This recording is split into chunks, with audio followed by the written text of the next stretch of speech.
Thank you for joining me for another Quick Hits conversation. I'm Dr. Robyn. With me today, I have Brittany Wilson. She is working with Recovery Centers of America as operational support, where she just wears a lot of different hats. She also does some coaching on the side around life balance and helping people find balance in their lives. I have JC Glick. He is a retired Army guy. He works in leadership and culture work with pro sports and corporations. Can't wait to do some work with him.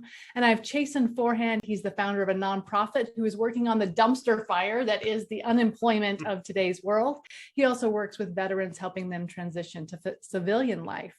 The question I have for you today is, how is trust revoked? So you trusted someone, then you don't. Does it happen all at once? Do you tell them? What else comes up for you when we talk about removing trust? Chason, where do you want to start this conversation? Well, this is personal for me because I have trust issues. As a kid that has had issues with family matters, and that created a situation where in my life, I have had trust issues to begin with. So getting to a place where I actually trust someone is difficult for me, and I've had to work on that over the years. But when someone has done something that has revoked that trust, for me, it's even more difficult to circle back around because it's hard at first to trust them. I think it depends on what the issue was and whether or not the other person is willing to help you break through those barriers, because that really is a two-person or multi-person event where you have to break through what's happened and get to the crux of it to move forward. Okay. Yeah, I definitely agree with Chason. I have a ton of trust issues myself that I really wasn't able to work through until more recently in my adult life. I just kind of would completely shut things out, and that was my way of just not having to deal with it.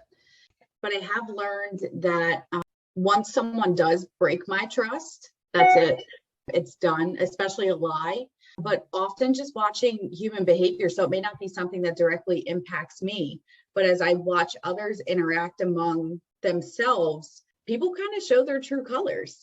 I typically don't address it. I just know where I stand and where I'm comfortable getting with that person, how close I'm willing to be to them, to be associated with them, and also what I'm willing to share with them. So that's how I've learned to manage it. Now with family and closer friends, it might be a little different. I may address it, but it is really difficult to go back. I have tried in the past once trust was broken. And I'll be honest with you, for me personally, I just felt like then I was crazy, because after the trust was broken, I just could not really regulate myself. My emotions were all over the place. And I said, you know what, I just have to cut this tie. It's never going to be the same again. Yeah, when you don't trust someone, it doesn't feel safe. Well, I'm going to be probably the opposite end of the spectrum. I do this exercise where I ask people if trust is earned or if trust is given. And I believe trust must be given, right? And we give trust every day. We get out on the road with people we don't know, and they cut us off, and we're mad about that. If we didn't trust them, we would just be like, of course you cut me off. I don't trust you at all. Right? I mean, so we give trust. I'm sure that not everybody here checks their food when it gets delivered by a wait staff to see if it got spit in. Like, we trust people all day long. So in my mind, we have to give trust to especially the people who are closest in our lives, whether that be family or whether that be coworkers. And one of the things I say is, if you give trust, I can guarantee one thing: someone at some point will break that trust. If and people say, well, giving trust, that's naive. It's not naive if I know that it can be broken. It's only naive if I think no one will ever break my trust. It's not naive. So I have an expectation that at some point that trust will be broken. And then I have a decision to either judge the action that broke my trust or the actor that broke my trust. And one action does not mean that that actor is untrustworthy. I'm kind of forgiving on trust, probably more than my wife would like. In that, look, you can break my trust a number of times. And if those are different ways, like, that's just an action. It's not necessarily who you are. Circumstances happen, bad circumstances happen. I think, though, that when I've decided, like, look, I don't find you to be trustworthy in a situation, or maybe overall, I just need to say like, hey, I'm sure you're awesome. I'm sure you're a great person and you do awesome stuff elsewhere. It's just, you're not the right fit for my tribe, for my life right now. And it's not a judgment thing. It's not a, this person's bad. It's just, for whatever reason, we don't mesh together in how we need to see the world. I'm kind of in the middle. I'm willing to be pretty trusting, but if you show me that you're not trustworthy, I'm really quick to say, nope, I don't need that in my life. Thank you very much. And so I think that, yeah, for me, it's a very middle ground thing. Although when trust is broken, do I feel like I need to tell someone? Not usually. Usually I'll just walk away like, okay, don't need that, move on. But if it's someone who is close to me or wants to interact with me at a level where I feel like this is not going to be working, I will say, look, I don't trust you to do your word. For me, if your actions don't match what you say, that's manipulation. And if you won't then address it and have a conversation about it, that's gaslighting. And I don't need that in my life. That's interesting. I mean, I agree with JC that you have to be willing to offer grace to people.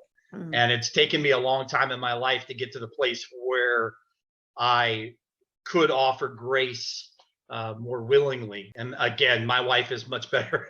My wife is much better at that than I am. But I think it's being able to face the person that stares back at you in the mirror and know who you are and know what you're about and be able to forgive those, even if they haven't offered an apology, to move past your trust issues and be okay with yourself and what you're doing. So I kind of resonate with that a little bit, but yeah, I still, I do have those things to keep working on. Even as I get older, I'm still working on it. I'm a work in progress. So I think that awareness helps though. My husband and I, early on in our relationship, got to a point where with my own trust issues, he was like, you're going to screw this up. And I was like, how dare you? And then I literally had to take that step back, look at yourself in the mirror. And I was like, you are correct. As much as I don't want to admit that, I was just jumping on things. So to JC's point, you do have to give a little. If you present yourself to the world in this completely closed off way, you're probably sending a vibe that makes you feel untrustworthy. And then that can lead to some other behaviors that aren't going to be great. So it's an interesting cycle.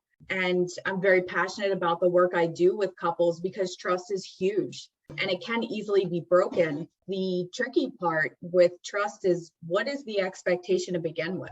I think we've got some different buckets. We've got some professional boundaries. You've got personal friendships and intimate relationships, and they can all look a little bit different. And the expectations are largely different depending on what you're dealing with there. But that does take learning. The more aware I've become, the easier it's been for me to not get so hung up on it and to push through and work through it and allow that grace. I don't think it means somebody's a bad person, but Dr. Robyn, I will cut the tie if I need to. I'll just back away. I've always found it interesting that when I do this exercise, it takes like 30 minutes to talk through it. But people, 90% of people say trust is earned. Trust has to be earned. And it's situational. Like, do I trust you watching my kids or do I trust you to not bash into my car? But what I find amazing is everybody says, well, there's this earned trust and there's situational trust. But then when I say, well, do you always want to be trusted? Everybody looks at me and says, well, yeah, because they believe they are owed that trust. So I find that dichotomy to be interesting, that when it's external, it's situational and it's earned. When it's driven back to yourself, you go, oh no, you can trust me in any situation. Maybe don't trust me to launch a space shuttle or heart surgery unless that's what I do. But like, yeah, you can trust me in anything. Like I'm a good person. And I just always find that interesting because it's that sense of self, right? How do I make sense of others and how do I make sense of myself? And does that align? Which is something that arguably not everybody has time to just sit around and think about. But the older I get, the more I think about, does my sense of sense making externally match with my sense of sense making internally? So that I say what I mean and I mean what I say. Yeah. Well, that is our 10 minutes. So I'll have to cut us off. But I do love that idea, what you just said there, JC. trusting me makes me a good person and not trusting me makes me a bad person. And I think that's a conversation for a different day. So thank you so much. And I look forward to speaking to each of you again very soon.